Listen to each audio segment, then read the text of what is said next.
ఓం గం గణపతయే నమః. ఓం దుం దుర్గాయే నమః.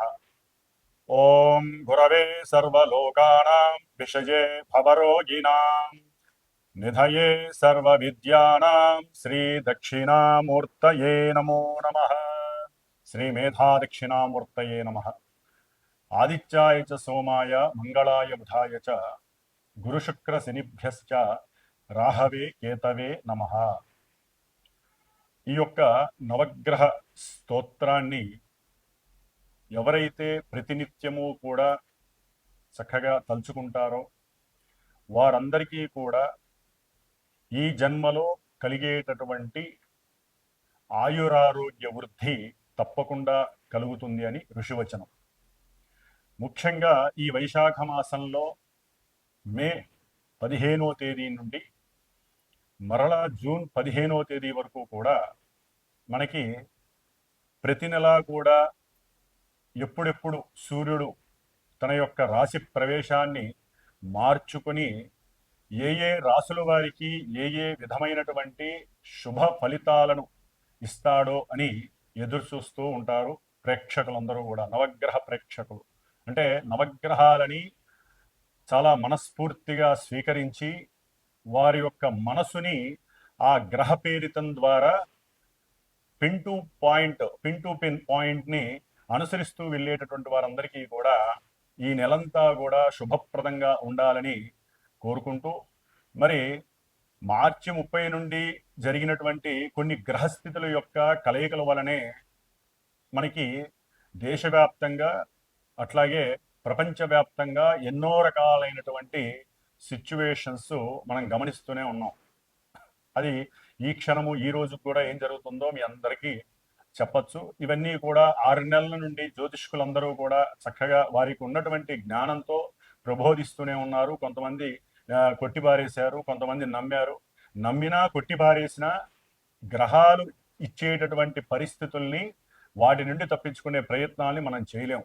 కానీ ఒక్క దైవ ఉపాసన ద్వారా మాత్రమే ఎవరికి వారం కాపాడుకునేటటువంటి శక్తిని భగవంతుడు మనకు ప్రసాదించాడు. మరి ఈ సూర్య భగవానుడు అట్లాగే ఈ ఈ నెల అంటే ఈ నెలలో మే 14వ తారీఖు మధ్యాహ్నం నుండి కూడా మరి దేవతలందరికీ గురువైనటువంటి ఆ బృహస్పతి వృషభ రాశిలో నుండి మిథున రాశిలోకి సంచరిస్తుంటే ఈ గ్రహాలన్నింటినీ తిప్పేటటువంటి సూర్య భగవానుడు మేషరాశి నుంచి వృషభ రాశిలోకి తన యొక్క సంచారాన్ని మే 15వ తారీఖున చక్కగా వృషభ సంక్రమణం ద్వారా మనందరికీ కూడా ఆయన యొక్క సూర్యకిరణాల ద్వారా ఆయుష్ని, ధనాన్ని, మేధస్సుని ప్రసాదిస్తున్నాడు. అట్లాగే మనకి ఈ నెలలోనే మే 18వ తేదీన దాదాపుగా 1.5 సంవత్సరాలు అనగా 18 నెలల పాటు ఛాయాగ్రహాలైనటువంటి రాహువు మరియు కేతువు, ఈ 2 గ్రహాలు కూడా మీనరాశిలోను ఇటు కన్యారాశిలో కేతువు, వీరిద్దరూ కూడా కొన్ని రాశుల వారికి ఎన్నో అగాధాలని, ఇబ్బందులని, విపత్తులని, పిచ్చిని, ఇట్లా ఒకటి కాదు ఎన్నో రకాలైనటువంటి సమస్యలని, ఇబ్బందులని కొని తెచ్చే ఉన్నారు. కొంతమంది రాశులకి ఇప్పుడు ఈ రాహుకేతువుల వలన దోషము, మరికొంతమందికి చక్కగా విముక్తి కలుగుతున్నాయి. అవి ఏవే రాశిలో కూడా ఆల్రెడీ మీ అందరికీ కూడా కొన్ని వీడియోల ద్వారా పరిచయం చేశారు ఎంతో మంది జ్యోతిష్కులు. మరి వీరిద్దరూ కూడా మే 18వ తేదీన రాహువు కుంభరాశిలోకి అట్లాగే కేతువు సింహరాశిలోకి చక్కగా ప్రవేశాన్ని చేస్తున్నారు. మరి గురువు అయిపోయింది, రాహు అయిపోయింది, కేతు అయిపోయింది. అసలు సిసలైనటువంటి గ్రహము, చాలా కోపావేశము, భూమిపుత్రుడు, ప్రతి మనిషికి ఏదైతే ఉండకూడదో కోపము, ఆవేశము, ఇవన్నీ ఏవైతే ఉండకూడదో అవన్నీ ఉన్నటువంటి పుష్కలంగా ఉన్నటువంటి గ్రహం మంగళుడు, అట్లాగే కుజుడు, అంగారకుడు అంటారు. ఈయన జూన్ 6వ తేదీన అయిపోయి 7వ తేదీన నీచ స్థితి అయినటువంటి కర్కాటక రాశిలో నుంచి చక్కగా సింహరాశి మిత్రక్షేత్రమైనటువంటి అగ్నితత్వపు రాశి అయినటువంటి మిత్రక్షేత్రంలోకి అడుగు పెడుతున్నాడు. ఎవరితో ఉంటాడు ఆయన? కుజవత్ కేతువు అంటారు. యాక్చువల్లీ కుజుడిచ్చే ఫలితాలన్నీ కేతు ఇస్తాడు అని చెప్పి మనకి శాస్త్ర ధర్మం. మరి వీళ్ళిద్దరూ కలుస్తున్నారు, కుజకేతువులు సింహరాశిలో. సామాన్యమైనటువంటి యోగము కాదండి, మహా అవయోగంగా చెప్పుకోవాలి ఈ యొక్క కుజకేతువుల యొక్క కలయిక. అట్లాగే శని రాహువులు కలిసి ఉన్నటువంటి వారు కాస్త రాహువు విడిపోతున్నాడు. కొంతవరకు అది ప్రపంచానికి క్షేమము, అట్లాగే కొన్ని రాశుల వారికి కూడా క్షేమప్రదము అని మనం చెప్పుకోవచ్చు. కాబట్టి ఈ కుజుడు జూన్ 7వ తేదీన కేతువుతో కలిసి సింహరాశిలోకి వచ్చినప్పుడు కొన్ని రాశుల వారికి, ముఖ్యంగా మేషము, వృశ్చికము లగ్నముగా ఉన్న వాళ్ళకి, రాశులుగా ఉన్నటువంటి వారికి, అట్లాగే ఎవరికైనా సరే కుజుడు యొక్క నక్షత్రాలైనటువంటి మృగశిర, చిత్త, ధనిష్ట ఈ నక్షత్రాధిపతి అయినటువంటి మరి అధిపతి కుజుడు కాబట్టి ఈ కుజుడు కేతువు కలిసినటువంటి ప్రభావం వారి మీద ఉంటుంది. అట్లాగే ఎవరికైతే వారి యొక్క జన్మజాతకంలో కుజ మహర్దశ కానీ కుజ అంతర్దశ కానీ నడుస్తుందో వారికి కూడా కొన్ని అవాంతరాలు, ఇబ్బందులు కలగడానికి అవకాశాలు పుష్కలంగా ఉన్నాయి. కాబట్టి వీళ్ళందరూ కూడా తప్పనిసరిగా సర్పగ్రహ దోష నివృత్తి కోసము, అంటే కుజుడు కేతువు అటు రాహుకేతువులకి కుజుడికి అస్సలు పడదు కాబట్టి కంపల్సరీ ఇంకా ఎన్నో రకాలైనటువంటి ప్రమాదాలకి దారి తీసేటటువంటి అవకాశం ఉంది. ప్రపంచ క్షోభం కూడా కలగడానికి అవకాశం ఉంది. ముఖ్యంగా రాజకీయ నాయకులు అట్లాగే దేశాధ్యక్షులకి ఇది ఒక గండంగా కూడా మనం భావించాలి. అయితే మన దేశంలో ముఖ్యంగా కర్మభూమి, యజ్ఞభూమి కాబట్టి ఈ యొక్క రాహుకేతువులు కుజుడు యొక్క ఈ మిశ్రమ ఫలితం, అంటే వీళ్ళందరూ కలిసినటువంటి సంయోగ ఫలితము ఎదిరించడానికి ఒక్క సుబ్రహ్మణ్యేశ్వర స్వామి ఒక్కడే మహానుభావుడు. ఆయన్ని మనం ఆరాధించటం, ఆయన హోమాలు ఎంత చేసుకుంటే అంత మంచిదండి. దాదాపుగా జూన్ 7వ తేదీ నుండి జూలై 29వ తేదీ వరకు దాదాపుగా ఈ కుజకేతువులు కలిసి ఉంటారు. ఈ మధ్య కాలంలో చాలా ఇబ్బందికరమైనటువంటి పరిస్థితులు ఉంటాయి. అట్లాగే జూన్ 17వ తేదీ నుండి జూన్ 30వ తేదీ వరకు కూడా ఈ రాహువు కేతువు మధ్యలో దాదాపుగా గ్రహాలన్నీ ఉంటాయి. అంటే చంద్రుడితో పాటుగా మిగతా సప్తగ్రహాలు ఉంటాయి కాబట్టి ఇది కాలసర్ప యోగ దోషము అంటారు. కాబట్టి ఏది జరిగినా ఇబ్బందులు కానీ, అవాంతరాలు కానీ, అగాధాలు కానీ ఈ మధ్యలోనే జరుగుతాయి ప్రపంచానికి మొత్తానికి కూడా. కాబట్టి అవన్నీ ఆపటానికి అందరం కూడా తప్పనిసరిగా ఎవరికి అవకాశం ఉన్నవారు వారి సొంత జాతక రీత్యా కానివ్వండి, ప్రపంచ క్షేమం, దేశక్షేమం కోసం ఆ సుబ్రహ్మణ్యేశ్వర స్వామి ఆరాధనలు, పూజలు, హోమాలు చేయటం ద్వారా వాళ్ళు శాంతించి, కుజరాహుకేతువులు శాంతించి దేశం సుభిక్షంగా ఉంటుంది. ఈ యొక్క కొట్లాటలు కానీ, యుద్ధాలు కానీ, ఈ భయ ప్రకంపనాలు కానీ ఇవన్నీ కూడా తగ్గిపోతాయి. ఎన్నో అగ్ని ప్రమాదాలు జరగడానికి అవకాశం ఉంది. ఎన్నో రకాలైనటువంటి రాజదండనలు, అంటే రాజకీయ పరంగా ఎన్నో ఇబ్బందులు ఎదురే అవకాశాలు ఉంటాయి. ఇవన్నీ కూడా మనం దరిమిలా పక్కకి తోసేయడానికి అవకాశం ఉంటుంది. కాబట్టి ఈ యొక్క వృషభ సంక్రమణానికి మేషరాశి నుంచి మరి వృషభంలో రవి, అట్లాగే మిథునంలో గురుడు, అట్లాగే మనకి సింహరాశిలో కుజకేతువులు, కుంభంలో రాహువు, అట్లాగే ఈ బుధుడు శని యొక్క సంయోగం నుంచి ఎప్పుడో 7వ తారీఖే బయటకు వచ్చేసాడు. మే 7వ తారీఖునే. శుక్రుడు కూడా ఇప్పుడు దాదాపుగా మే 31 అంటే మే 31వ తేదీన శని నుంచి విడి మేషరాశిలోకి వస్తున్నాడు. కాబట్టి ఒక్క శని మాత్రమే మనకి మీనరాశిలో ఉంటాడు కాబట్టి సాధ్యమైనంత వరకు కొంత ప్రభావం, అంటే మనకి కలిగేటటువంటి కొన్ని ఇబ్బందుల నుంచి ఈ ఒక్క శని మాత్రమే ఉంటాడు కాబట్టి ఇబ్బందులన్నీ కూడా తొలగిపోతాయి. ప్రపంచం కొంచెం సుభిక్షంగా ఉండడానికి అవకాశం ఉంటుంది. కాకపోతే కొన్ని గ్రహాల యొక్క కలయిక మంచిది కాదు కాబట్టి కాలసర్ప యోగ దోష ప్రభావం మన దేశం మీద, ప్రపంచం మీద ఉంటుంది. పర్సనల్ వ్యక్తిత్వ జాతకాల మీద కూడా ఉంటుంది. కాబట్టి అందరూ కూడా తమ యొక్క వ్యక్తిగత జాతకాలని చక్కగా గురువుల ద్వారా చూపించుకొని తగినటువంటి సుబ్రహ్మణ్య హోమాలు కానివ్వండి, అట్లాగే కుజరాహు కేతువులకి కంపల్సరీ తప్పనిసరిగా జపాదులు, దానాదులు, హోమాదులు చేయించుకోవాలి. ఇలా చేయించుకోవటం వలన చాలా ఉపశమనం కలుగుతుంది. కాబట్టి మరి ఏ రాశుల వారికి, మేషాది పర్యంతం మీనరాశి వరకు ఏ రాశుల వారికి ఈ గ్రహాలు ఈ స్థానాల్లో ఉండటం ద్వారా ఏ ఫలితాలు కలుగుతాయి, ఏ ఆనందాలు కలుగుతాయి, ఇబ్బందులు కలుగుతాయి అనేటటువంటి విషయ పరిజ్ఞానాన్ని మనం ఈ యొక్క వృషభ సంక్రమణంలో తెలుసుకుందాం. వీక్షించేటటువంటి అందరికీ కూడా ఒక శుభార్థమై ఒక విషయాన్ని తెలియచేయాలనే ఉద్దేశంతో, ముఖ్యంగా ఈ యొక్క అంతరిక్షంలో గ్రహాలను వేధించేటటువంటి రాహుకేతువులు ఈ యొక్క మే 18వ తేదీన కుంభరాశిలోకి రాహువు, సింహరాశిలోకి కేతువు ప్రవేశిస్తూ జూన్ 7వ తేదీ నుండి జూలై 29వ తేదీ వరకు కుజుడు కేతువుతో కలిసి ఇక్కడ కుజ కేతు రాహు యొక్క ప్రభావం ముఖ్యంగా అన్నదమ్ముల యొక్క విషయపరంగా కానివ్వండి, లేకపోతే కొంతమంది రాసుల వారికి వారి యొక్క భావాల రీత్యా సంతానం మీద, ముఖ్యంగా ఈ యొక్క కుజకేతు రాహు యొక్క ప్రభావం సత్సంతానం మీద, కోపావేశాలు ఎక్కువగా ఉన్నటువంటి వారి గురించి, అట్లాగే సంతాన ప్రాప్తి గురించి, ఉద్యోగ విషయం, లేకపోతే రియల్ ఎస్టేట్స్కి సంబంధించిన వాళ్ళకి, లేకపోతే మిలిటరీ పోలీస్ వ్యవస్థల్లో పనిచేసేటటువంటి ఎవరైనా సరే ఉద్యోగస్తులకు కానివ్వండి, అట్లాగే క్షురకర్మలు అంటే ఎవరైతే ఈ బ్యూటీషియన్స్, మెన్స్ ఫర్ సెలూన్ అని ఉంటాయి వారికి కానివ్వండి, అట్లాగే శస్త్రచికిత్సలు చేసేటటువంటి డాక్టర్లకు సంబంధించి, అన్నదమ్ములు సమస్యలు ఉన్నటువంటి వారు, పిత్రార్జితం మాత్రార్జితం ఉన్నటువంటి వారికి, ముఖ్యంగా జాతకంలో కూడా కాలసర్ప యోగ దోషం, వివాహం కానటువంటి యువతీ యువకులు ఎవరికైనా సరే సౌభాగ్య దోషం ఉన్నటువంటి వారికి, ఈ కుజుడి వలన ఎవరైతే ఇబ్బందులు పడుతున్నారో వివాహం కానటువంటి వారు కానివ్వండి, అట్లాగే ఉగ్రంతో ఎప్పుడూ కోపము ఆవేశంతో ఉన్నటువంటి వారు, కొట్లాటికి దిగేటటువంటి వారు, వీరందరికీ కూడా కొంచెం ఇబ్బందికరమైనటువంటి పరిస్థితులు కలుగుతున్నాయి. కాబట్టి ఈ కుజరాహు కేతువుల యొక్క సమన్వయం గురించి ఈ 41 రోజులు శ్రీమాత జ్యోతిషాలయ పీఠం, మా యొక్క పీఠంలో ఈ యొక్క కుజరాహు కేతువులకి జపం ఆచరిస్తూ, నిత్యము కూడా 6 సార్లు సర్పసూక్త జపాన్ని ఆచరిస్తూ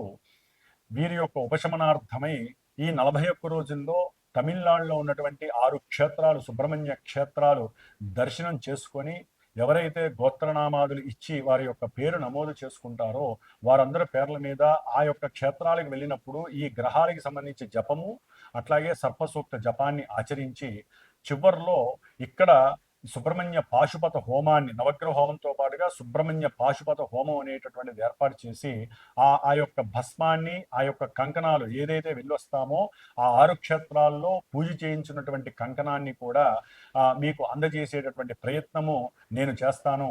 కాబట్టి జూన్ 7వ తేదీ నుండి జూలై 29వ తేదీ 41 రోజులు కూడా ఈ యొక్క కుజరాహు కేతువుల యొక్క దోష పరిహారార్థమై కొంతమంది, ముఖ్యంగా మేషరాశి, వృషభ రాశి, కర్కాటక, సింహ, కన్యా, అట్లాగే మకర, కుంభరాశి వారు, ఈ రాశులు వారు దయచేసి సంప్రదించండి.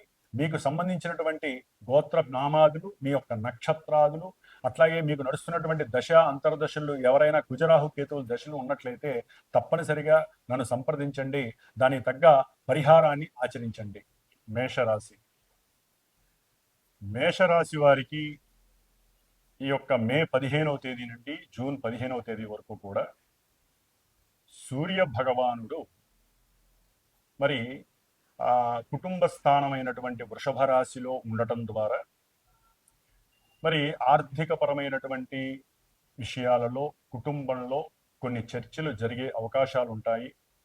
ఆ చర్చలలో ముఖ్యంగా ఈ స్థలాభావానికి సంబంధించినటువంటివి, అట్లాగే తల్లిదండ్రులు కూడబెట్టుకున్నటువంటి ఆస్తులు కానీ, లేకపోతే వారికి సంబంధించినటువంటి పూర్వులు ఇచ్చినటువంటి ఇళ్ళు కానీ, వాటి యందు వచ్చేటటువంటి అంటే పొలాలు, పంట పొలాలు కానీ, లేకపోతే వారికి సంబంధించినటువంటి జంతువులు అంటే పశువులు కానీ, పశువులకి సంబంధించినటువంటివి కానీ, జంతువులకు సంబంధించినటువంటివి కానీ, అదే ఎస్టేట్స్ కానీ, టీ ఎస్టేట్స్ కానీ, ఇలాంటి వాటికి సంబంధించినటువంటి వాటిల్లో తండ్రితో చేసేటటువంటి మంతనాలలో కొంత దురుసుతనం, అట్లాగే మాటల్లో సరైనటువంటి నిబద్ధత లేకపోవటం వలన తండ్రి కొడుకులకి మధ్య ఈ యొక్క ధన విషయార్థమై కొంత వాగ్వాదము, కుటుంబంలో కొంత అలజడి కలగటానికి అవకాశం ఉంటుంది. అట్లాగే ఈ యొక్క మేషరాశి వారికి కొంత సరైనటువంటి సమయానికి భోజన సౌకర్యము కూడా అందటానికి కొంత ఇబ్బంది పడేటటువంటి అవకాశం ఉంటుంది. ఎందుకంటే వీరు ధనం కోసం చాలా తాపత్రయపడి పాటుపడే అవకాశం ఉంటుంది. అట్లాగే ఇప్పుడు మేషరాశిలో ఉన్నటువంటి బుధుడి వలన వీరికి కొంత కోపావేశము పెరగటం, దాని వలన ఉన్నటువంటి బుద్ధిహీనత కలగటం అనేటటువంటిది, కొన్ని ఆలోచనలు వారి మైండ్లోంచి వెళ్ళిపోవటం, చెయ్యాలనుకున్న పని సరైన సమయానికి చేయకపోవటం వలన ఎన్నో ఇబ్బందులు తలెత్తే అవకాశం ఉంటుంది. అట్లాగే 3లో ఉన్నటువంటి గురువు మరి కొంత దగ్గర ప్రయాణాలను ఎక్కువగా సూచించే అవకాశం ఉంటుంది. తీర్థయాత్రలు చేస్తారు, అట్లాగే స్నానాదులు కూడా చేసే అవకాశం. ఎందుకంటే ఇప్పుడు సరస్వతి నది పుష్కరాలు ఉన్నాయి కాబట్టి వీరు ఆ పుష్కరాలకు వెళ్ళాలనేటువంటి ఒక ఆలోచనలో ఉంటారు. దాని ద్వారా కుటుంబ పరంగా కొంత ధనం వ్యయం అయ్యేటటువంటి అవకాశం ఉంటుంది. అయినా కూడా సమకూర్చుకునే పరిస్థితి ఉంటుంది. ముఖ్యంగా తన యొక్క సంతానము కానీ లేకపోతే వారు కానివ్వండి దూర ప్రయాణాలు అంటే కొంత కొత్త ప్రదేశాలకు వెళ్ళేటటువంటి అవకాశం ఉండి ధనార్జన కోసమే కొత్త ప్రదేశాలకు వెళ్ళే అవకాశం ఉంటుంది. అట్లాగే ఎక్కువగా ఈ యొక్క మేషరాశి వారికి ఒకవేళ గనక భార్య ఉండి విడాకులేని వాళ్ళు కానివ్వండి, అట్లాగే భార్యతో సఖ్యత సరిగ్గా లేక ద్వికలత్రం అంటే రెండో భార్య కావాలి అనుకునేటటువంటి ఆలోచన దృక్పథం కానీ వీరికి కొన్ని సమస్యలను తెచ్చిపెట్టే అవకాశం ఉంటుంది. కాబట్టి ఒకవేళ అలాంటి ఆలోచనలు ఉంటే మటుకు వాటిని పక్కన పెట్టాలి, లేకపోతే ఎన్నో కష్టాలు పడే అవకాశం ఉంటుంది. ముఖ్యంగా ఏదైతే కోర్టు కేసులు ఉంటాయో వీరి యొక్క ధనపరంగా కొన్ని విషయాలలో పాస్తులకు సంబంధించి లేదా తండ్రి ఆస్తికి సంబంధించి వాటిల్లో ఒక నిర్దిష్టమైనటువంటి వ్యవహారంతో జరిగి చక్కగా కలిసి వచ్చేటటువంటి అవకాశం ఉండటానికి అవకాశం ఉంది. అట్లాగే ఎవరైతే వివాహం చేసుకోవాలని మనస్ఫూర్తిగా నిశ్చయించుకుంటారో అంటే వేరే దేశాల్లో ఉన్నటువంటి వారు తమ యొక్క సొంత దేశానికి వచ్చినప్పుడు అకస్మాత్తుగా వీరికి ఈ వివాహానికి సంబంధించినటువంటి తండ్రి వైపు కానీ తల్లి వైపు కానీ వివాహానికి సంబంధించినటువంటి అవకాశాలు రావటం, వివాహం వెంటనే నిశ్చయం అయిపోవటం, వివాహం జరగటం ఇలాంటివి కూడా కలిగే అవకాశాలు అంటే మాటా ముచ్చట్టు జరిగే అవకాశాలు ఉంటాయి. ముఖ్యంగా వీరికి రాహువు గురువు యొక్క సంయోగ స్థితి అంటే వీక్షణల వలన గురు చండాలత్వ దోషం పడుతోంది. కాబట్టి వీరు కాస్త దత్తాత్రేయుని యొక్క కవచ స్తోత్ర పారాయణ నిత్యము ఆరాధిస్తే వీరికి ఉన్నటువంటి తెలివితేటలు ఇంకొంచెం వృద్ధి జరిగి వ్యాపార అన్వేషణ కానీ వ్యాపారంలో ఎవరైనా ప్రయత్నం చేస్తున్నా, ముఖ్యంగా ఎవరైతే రచయితులు కానీ కంటెంట్ రైటర్స్ కానీ లేకపోతే స్టెనోగ్రఫర్స్ కానీ లేకపోతే ఈ టీవీ రంగానికి సంబంధించిన వాళ్ళు కానీ ఎవరైనా సరే ఉన్నతమైనటువంటి స్థితికి వెళ్ళడానికి వారి యొక్క ఆలోచన మార్గం చాలా చాలా వీరికి ఉపయోగకరంగా ఉంటుంది. మంచి ఆర్థిక స్థితిని అంటే కమ్యూనికేషన్ డెవలప్ చేసుకోవడం ద్వారా వీరికి ఎక్కువగా ధనార్జన చేసే అవకాశం ఉంటుంది. ముఖ్యంగా మేషరాశ్యాధిపతి అయినటువంటి కుజుడు కేతువుతో 5వ స్థానంలో కలవడం ద్వారా ఎవరైనా సరే ప్రేమ వ్యవహారాల్లో ఉన్నటువంటి వారికి జూలై ఎండింగ్ వరకు కూడా కొంత ఇబ్బందికరమైనటువంటి అప్రతిష్టలు కలిగే అవకాశం ఉంటుంది.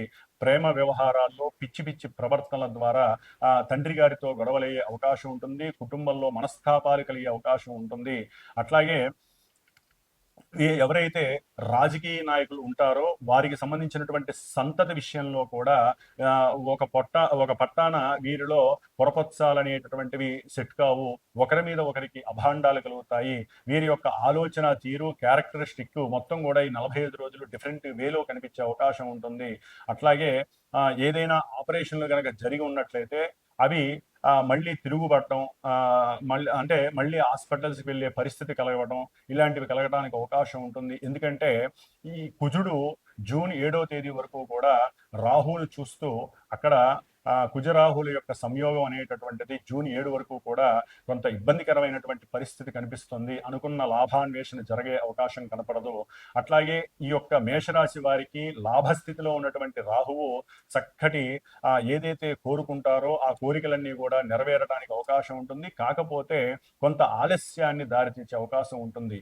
ఎందుకంటే శనివత్ రాహువు మొత్తం శనిచ్చే ఫలితాలను ఇస్తాడు. కాబట్టి ఆ శని 12వ స్థానంలో ఉండి మేషరాశి వారికి ఏలినాడి శని ప్రభావం ఉండటం, ఆ శని సొంత నక్షత్రంలో ఉండటం ద్వారా వీరికి ఉద్యోగంలో కానీ వ్యాపారంలో కానీ అనుకున్న విషయాల యందు ముందుకు వెళ్ళడానికి అవకాశం ఉంటుంది. ఎన్నో ఆలోచిస్తారు, పెట్టుబడులు పెడతారు. కానీ అవతల వ్యక్తుల నుంచి వీరికి బ్యాంకు రుణాలు రావటం కానివ్వండి, లేకపోతే ఇస్తానన్న వ్యక్తి డబ్బులు ఇవ్వకపోయినా ఈ ఏలినాటి శని ప్రభావం వలన కొంత ఆర్థిక పరమైనటువంటి ఇష్యూస్ అనేవి వీళ్ళని కలవరపెడతాయి.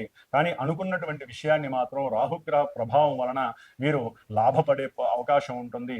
కుజకేతువుల వలన ఎవరైతే గనక స్త్రీలు గర్భవతులుగా ఉన్నారో వారు తప్పనిసరిగా సుబ్రహ్మణ్య అష్టోత్తరాన్ని డైలీ చదవండి. లేకపోతే ఓం స్కందాయ నమః అనేటటువంటి మంత్రాన్ని ప్రశాంతంగా చదవడానికి ప్రయత్నం చేయండి.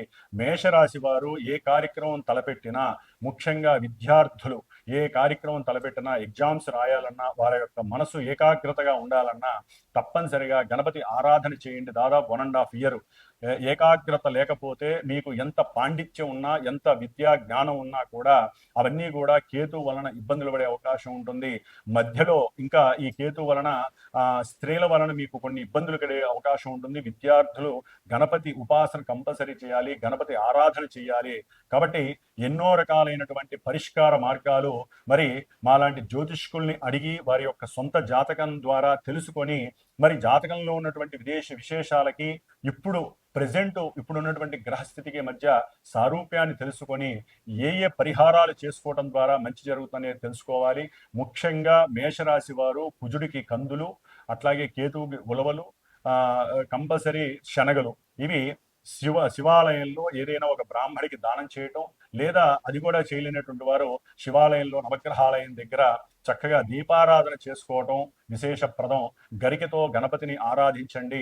అట్లాగే ప్రతి మంగళవారము కూడా సుబ్రహ్మణ్యేశ్వర స్వామి ఆరాధన వలన సంతానం లేనటువంటి వారికి సంతాన యోగం కలగటానికి, భవిష్యత్తు నిర్ణయించే అవకాశాలు దగ్గర ఉన్నాయి.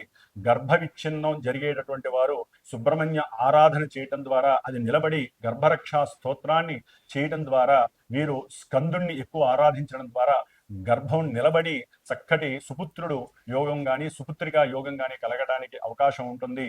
ముఖ్యంగా వీరికి బుధుడు లగ్నంలో అంటే మేషరాశిలో బుధుడు వలన స్కిన్ అలర్జీస్ కానివ్వండి, లేకపోతే భుజాలకు సంబంధించినటువంటి అనారోగ్య సూచనలు కానివ్వండి, ముఖ్యంగా ధనపరమైనటువంటి అప్పులు గొడవ వలన వీరు మానసికంగా బుద్ధిహీనత్వాన్ని పొంది చేయాలనుకున్నటువంటి పనులు చేయలేక ఇబ్బంది పడే అవకాశాలు ఎక్కువగా ఉంటాయి.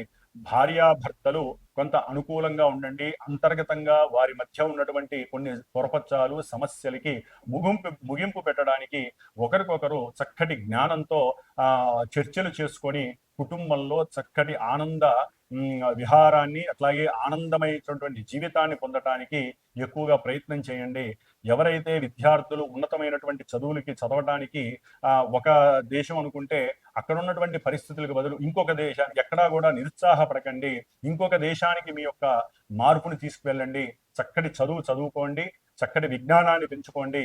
వ్యాపారస్తులైతే గనక చక్కటి వ్యాపార ధోరణితో ఆలోచించి మంచి మంచి నిర్ణయాలు తీసుకోవడం ద్వారా, అట్లాగే భాగస్వాములతో చక్కగా సరైనటువంటి న్యాయపూరితమైనటువంటి చర్చలు చేయటం ద్వారా మేషరాశి వారికి మరి ఏలినాటి శని ప్రభావము, గురువు ఇరువురు కూడా సరిగ్గా లేరు కాబట్టి సాధ్యమైనంత వరకు ఆర్థికంగా బలంగా ఉన్నటువంటి వారు శనికి, కుజకేతువులకి, గురుడికి, ఈ 4 గ్రహాలకి కూడా జప హోమ దానాదులు, అట్లాగే రుద్రాభిషేకాదులు చేయించుకోవడం ద్వారా మీకు శుభప్రాప్తి కలుగుతుంది, ధనం వృద్ధి చెందుతుంది.